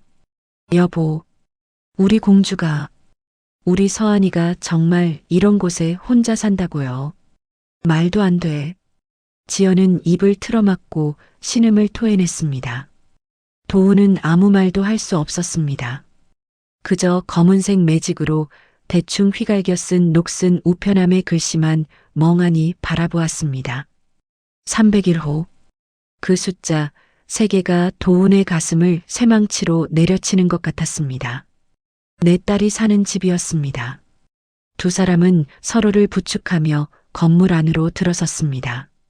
엘리베이터는 고사하고 성인 2명이 나란히 걷기도 힘든 좁고 가파른 계단이 이어졌습니다. 한 걸음 내디딜 때마다 바닥에서 퀴퀴한 곰팡이 냄새가 올라와 코를 찔렀습니다. 3층. 센서 등조차 고장나 깜깜한 복도 끝 페인트 칠이 벗겨져 붉은 녹물이 흘러내린 철문 하나가 보였습니다. 저 문 너머에 18년을 찾아 헤맨 내 딸이 있습니다. 지연이 떨리는 손을 뻗어 문을 만지려던 찰나였습니다. 콜록, 콜록. 문 안쪽에서 희미하게 들려오는 아기 지우의 마른 기침 소리, 그리고 얇은 벽을 타고 전해지는 한기. 그 소리에 지연의 억장이 와르르 무너져 내렸습니다. 엄마가 미안해. 따뜻한 밥 한 번 못 해주고 보일러도 안 들어오는 이 추운 데서. 지연은 더 이상 서 있을 힘조차 없어 문 앞에 그대로 주저앉았습니다. 소리내어 울면 딸이 놀랄까봐 입술을 피가 나도록 깨물며 소리 죽여 울었습니다. 도우는 붉어진 눈시울을 억지로 삼키며 아내를 부축해 일으켰습니다. 그리고 떨리는 손가락으로 초인종을 눌렀습니다. 딩동. 낡은 벨소리가 복도의 정막을 찢었습니다. 순간 안에서 들리던 인기척이 뚝 끊겼습니다. 숨죽인 정적이 흘렀습니다. 문 하나를 사이에 두고 18년의 세월이 대치하고 있었습니다. 한참 뒤 안에서 경계심 가득한 목소리가 들려왔습니다. 누구세요?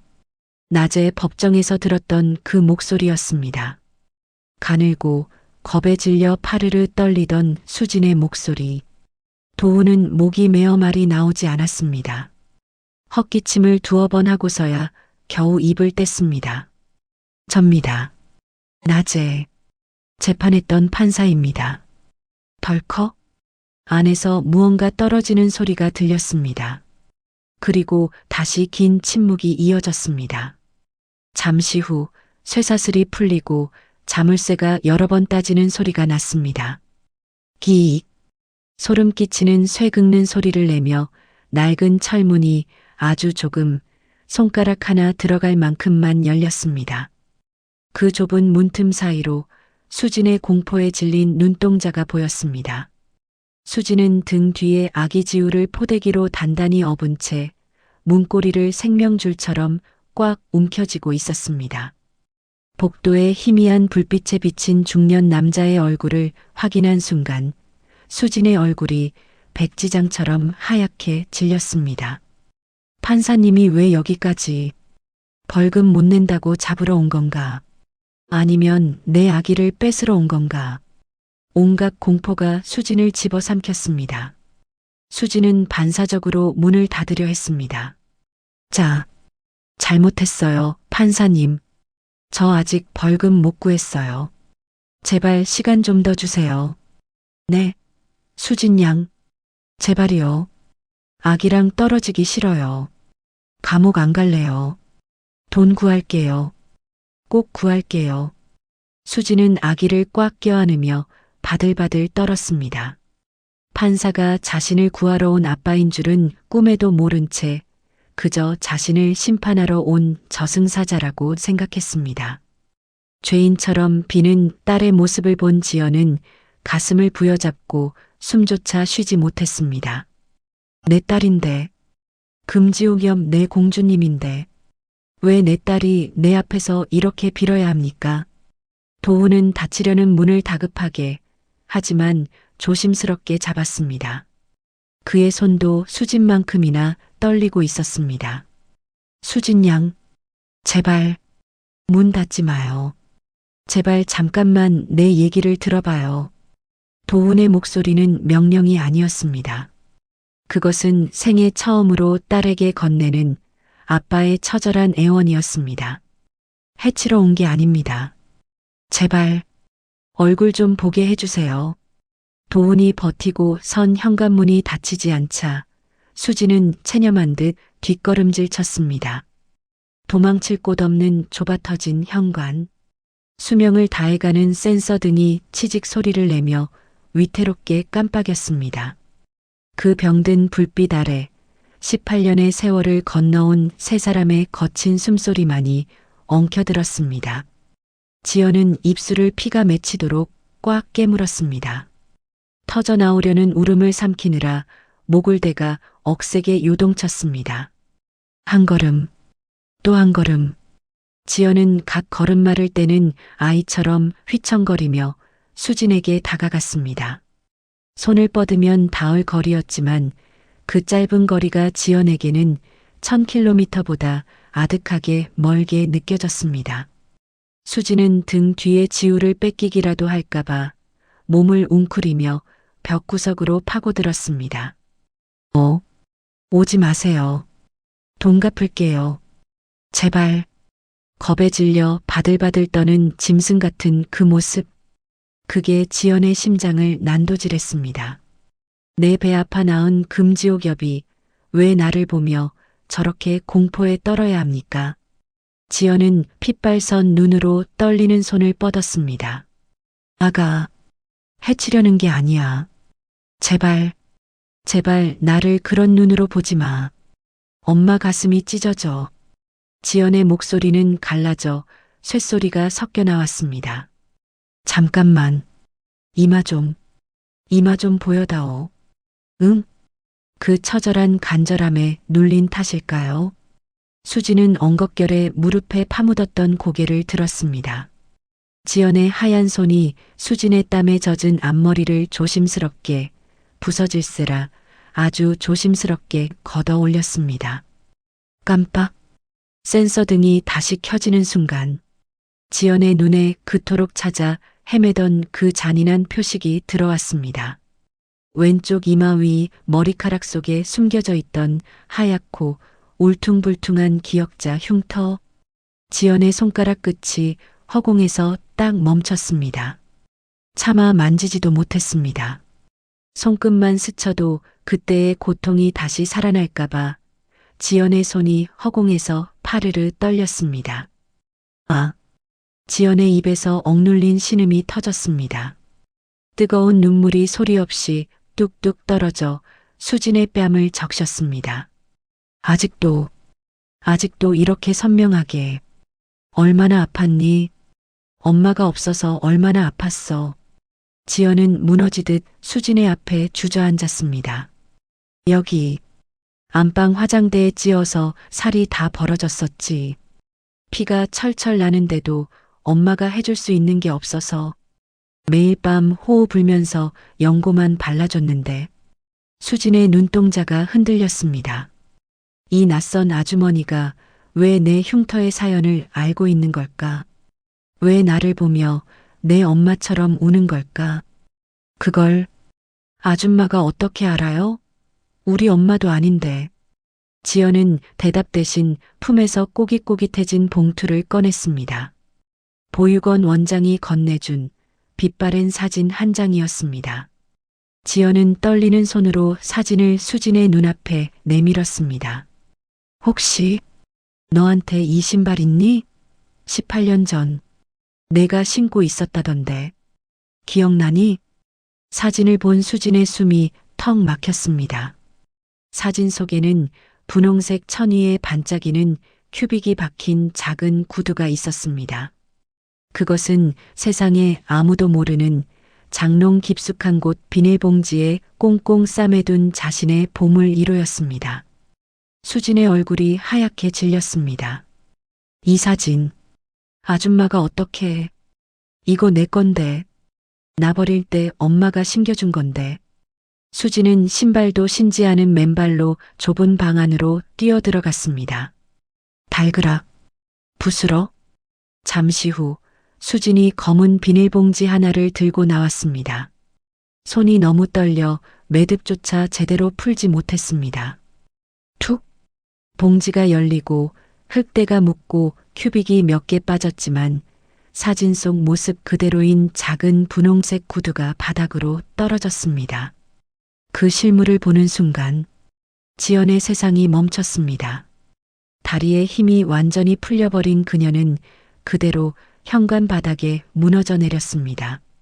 18년 전 그날 아침, 엄마 반짝반짝 예쁘다며 발을 동동 구르던 딸에게 직접 신겨주었던 그 신발, 풀리지 말라고 단단히 묶어주었던 그 리본, 내 딸이 살아있다는 증거가 18년 만에 돌아왔습니다. 지연은 바닥을 기어갔습니다. 수진의 낡은 바짓단을 생명줄처럼 부여잡고 목구멍 끝까지 차오른 비명을 토해냈습니다. 서하나, 서하나. 짐승이 울부짖는 듯한 통곡이었습니다. 지연은 수진의 다리에 얼굴을 묻고 미친 사람처럼 울었습니다. 내 새끼 서하나. 엄마가 너무 늦게 왔어. 미안해. 춥고 배고픈데 혼자 둬서 미안해. 엄마가 나쁜 년이야. 너 없는 동안 엄마가 따뜻한 밥 먹어서 미안해. 자식이 지옥에 있는 줄도 모르고 살아온 자신의 모든 시간이 죄스러웠습니다. 엄마. 그 낯선 단어가 수진의 귓가를 때렸습니다. 멍하니 서 있던 수진의 눈에 눈물이 고였습니다. 평생 자신은 쓰레기처럼 버려진 존재라고 생각했습니다. 부모가 나를 혐오해서 내가 미워서 길바닥에 내버렸다고 믿으며 18년을 살았습니다. 그런데 이 사람들은 나를 버린 게 아니라 미치도록 찾고 있었습니다. 나 안 버렸어요? 수진의 입술이 파르르 떨렸습니다. 둑이 터지듯 18년 묵은 응어리가 쏟아져 나왔습니다. 나 버린 거 아니에요? 나 찾았어요? 진짜로? 나 쓰레기 아니에요? 그 물음에 뒤에 서 있던 도훈도 무너졌습니다. 그는 바닥에 주저앉아 아내와 딸을 한꺼번에 부서져라 감싸 안았습니다. 버리다니. 당치도 않다. 널 잃어버리고 우리가 어떻게 살았는데. 하루도 널 잊은 적이 없는데. 내 딸 서하나.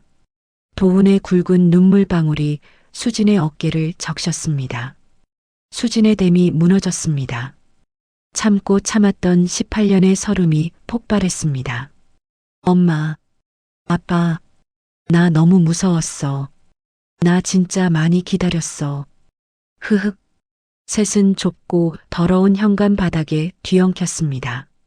센서 등이 꺼졌다 켜지기를 반복하는 동안 그곳에는 오직 서로의 이름을 부르는 처절한 울음소리만이 가득 찼습니다.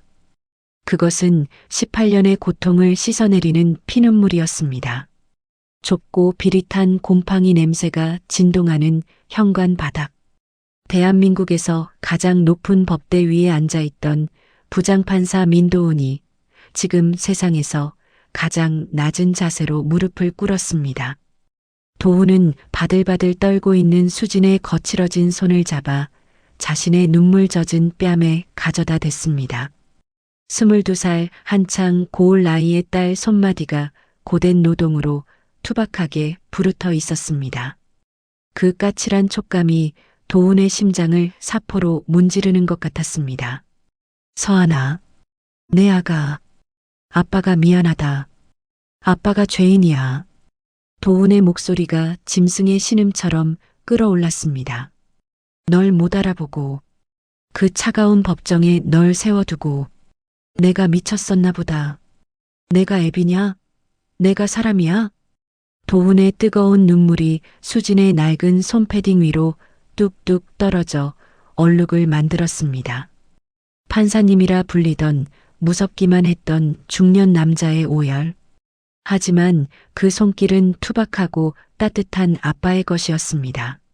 수진은 아빠의 손이 자신의 차가운 얼굴을 감싸자 억지로 참고 있던 서름이 댐 무너지듯 터져나왔습니다. 아빠, 나 진짜 아빠야? 나 버려진 거 아니지? 한바탕 폭풍 같은 울음이 지나간 후 도훈은 비틀거리며 겨우 몸을 일으켰습니다. 젖은 눈으로 둘러본 딸의 보금자리는 처참했습니다. 입김이 하얗게 나올 정도로 시린 냉골 바닥. 벽지 곳곳에 검게 핀 곰팡이는 마치 딸의 썩어 들어간 속내 같았습니다. 싱크대 위를 본 도훈이 가슴을 움켜쥐었습니다. 말라비틀어진 식빵 조각 하나, 그리고 분유가 없어 맹물만 채워진 젖병이 덩그러니 놓여 있었습니다. 세상에, 내 딸이 그동안 이런 곳에서 이렇게 춥게. 도훈은 숨을 헐떡였습니다. 억장이 무너져 내리는 고통에 서 있을 수조차 없었습니다. 나는 따뜻한 법정에서 정의를 논할 때 내 딸은 단돈 1,000원이 없어 맹물을 먹이고 있었습니다. 도우는 수진의 어깨를 감싸 안았습니다. 명령이 아니었습니다. 그것은 살려달라는 애원이었습니다. 서하나, 제발. 가자. 아빠랑 집에 가자. 응? 도훈의 쉰 목소리가 좁은 방 안을 울렸습니다. 아빠가 너랑 지우 단 1초도 이런 지옥 같은 곳에 더는 못 두겠다. 여기서 숨 쉬는 공기 한 모금도 아빠는 못 견디겠어. 제발 가자. 응? 수진이 머뭇거렸습니다. 가난이 뼈에 사무친 습관 때문일까요? 당장의 생존 본능이 발목을 잡았습니다. 하지만 저 월세도 밀려있고 주인 아줌마한테 말도 안 했는데 짐도 싸야 하고 돈 걱정, 주인 눈치, 그 말이 도훈의 가슴을 한 번 더 후벼 팠습니다. 도훈은 고개를 세차게 저으며 수진의 손을 으스러져라 꼭 잡았습니다. 아무 걱정하지 마. 돈, 밀린 월세? 그런 건 아빠가 다 알아서 할게. 아빠가 다 해결할 수 있어. 그러니까 제발.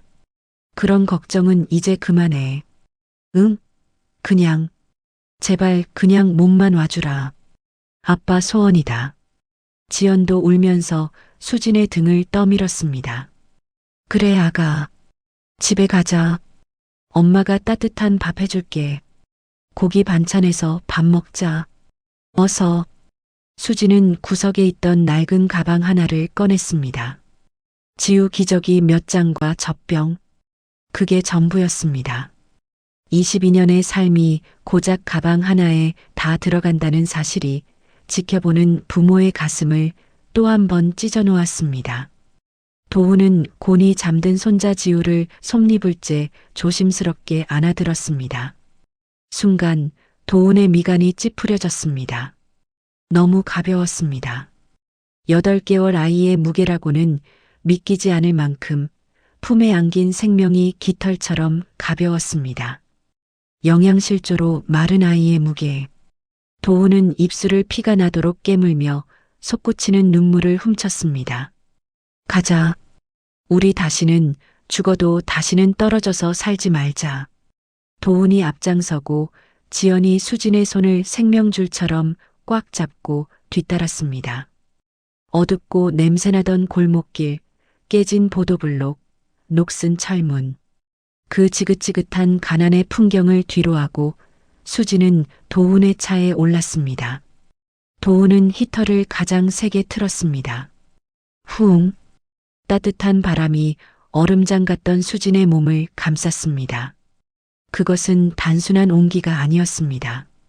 18년 동안 얼어붙어 있던 수진의 인생을 녹이는 가족이라는 이름의 구원이었습니다. 차창 밖으로 멀어지는 달동네를 보며 수진은 비로소 깊은 숨을 내쉬었습니다. 도훈의 본가 현관문을 열고 들어서는 순간부터 고소한 참기름 냄새와 달큰한 갈비찜 향기가 집안을 가득 메우고 있었습니다. 부엌에서는 지연이 분주하게 움직이고 있었습니다. 그녀는 마치 지난 18년 동안 해주지 못했던 모든 끼니를 한 번에 보상하려는 사람처럼 보였습니다. 상다리가 휘어질 정도의 진수성찬이었습니다. 갓 지은 하얀 쌀밥에서는 김이 모락모락 피어올랐고 푹 끓인 미역국과 윤기가 흐르는 잡채, 그리고 수진이 무엇을 좋아할지 몰라 종류별로 준비한 반찬들이 식탁을 빼곡히 채웠습니다. 그것은 단순한 저녁 식사가 아니었습니다. 수진이 태어나 평생 받아보지 못했던 너무나 늦어버린 생일상이었습니다. 깨끗하게 씻고 지연이 사준 새 옷으로 갈아입은 수진은 식탁 앞에 앉았습니다. 하지만 선뜻 수저를 들지 못했습니다. 눈앞에 펼쳐진 풍경이 너무나 낯설고 벅차올랐기 때문이었을까요?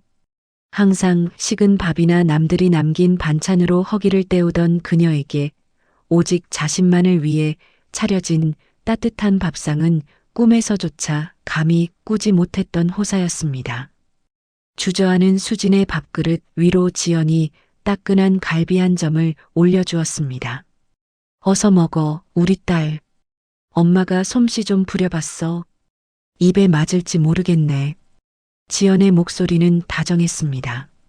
하지만 그 끝은 가늘게 떨리고 있었습니다. 수지는 떨리는 손으로 숟가락을 들어 따뜻한 국물을 한 모금 넘겼습니다. 목을 타고 넘어가는 뜨끈한 국물은 빈 위장뿐만 아니라 얼어붙어 있던 마음 깊은 곳까지 순식간에 덮여주었습니다.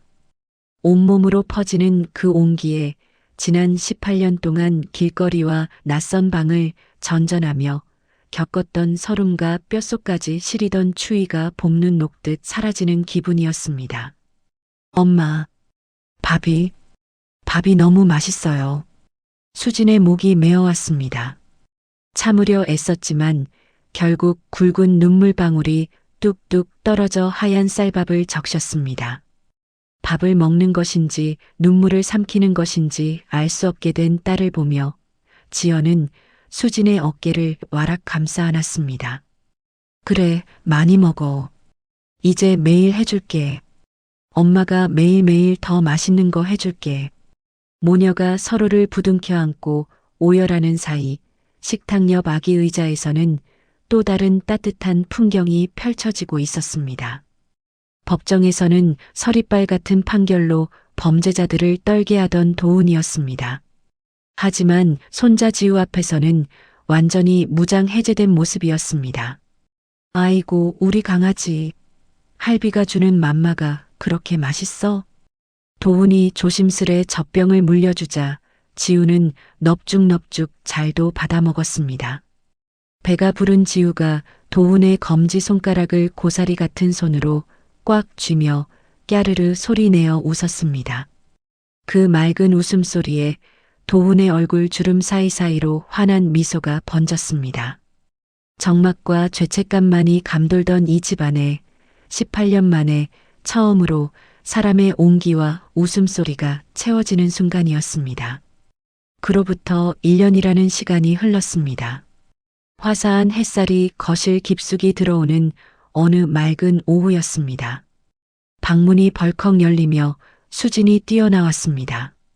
지난 세월의 그늘은 찾아볼 수 없을 만큼 얼굴은 건강하고 밝아져 있었습니다. 아빠, 엄마, 저 합격했어요. 검정고시도 붙고 제빵 기능사 자격증도 땄어요. 수진이 내민 합격증을 받아든 도훈과 지연은 뛸 듯이 기뻐하며 딸을 얼싸안았습니다. 잃어버린 시간을 되찾으려는 듯 치열하게 노력해온 딸이었습니다. 그 모습이 더없이 대견했습니다. 장하다, 내 딸. 정말 장해. 칭찬에 쑥스러운 듯 코를 훌쩍인 수지는 등 뒤에 숨겨두었던 쇼핑백 하나를 지연에게 내밀었습니다. 그리고 이거, 저 틈틈이 아르바이트에서 샀어요. 지연이 떨리는 손으로 상자를 열자 그 안에는 고운 분홍색 구두가 들어 있었습니다.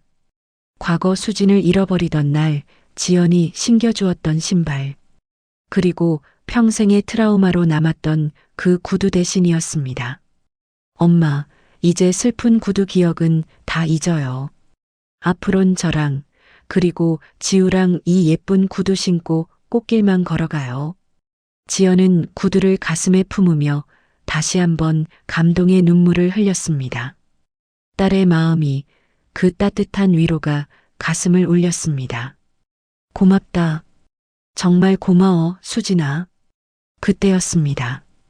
어느새 아장아장 걷게 된 지우가 뒤뚱거리며 다가와 도훈의 다리에 매달렸습니다. 할비 하고 부르는 앙증맞은 목소리에 네 사람은 거실 한가운데로 모였습니다. 카메라 타이머가 깜빡이기 시작했습니다. 도훈과 지연, 그 사이에 수진, 그리고 무릎 앞에 지우까지. 자, 찍습니다. 김치. 찰칵하는 경쾌한 셔터 소리와 함께 화면 가득 네 사람의 행복한 미소가 클로즈업 되었습니다. 거실 장식장 한켠 18년 전 멈춰있던 어린 딸 서한의 빛바랜 사진 옆에 이제는 수진이라는 이름으로 돌아온 딸과 함께한 새로운 가족 사진이 나란히 놓였습니다. 긴 겨울이 지나고 마침내 그들의 집에 만연한 봄이 찾아왔습니다. 긴 겨울을 지나 마침내 따뜻한 봄을 맞이한 수진이네 가족의 행복이 영원하기를 바라신다면 구독과 좋아요로 축복해 주세요. 오늘의 이야기가 당신에게 전하는 작은 희망이 되었으면 좋겠습니다.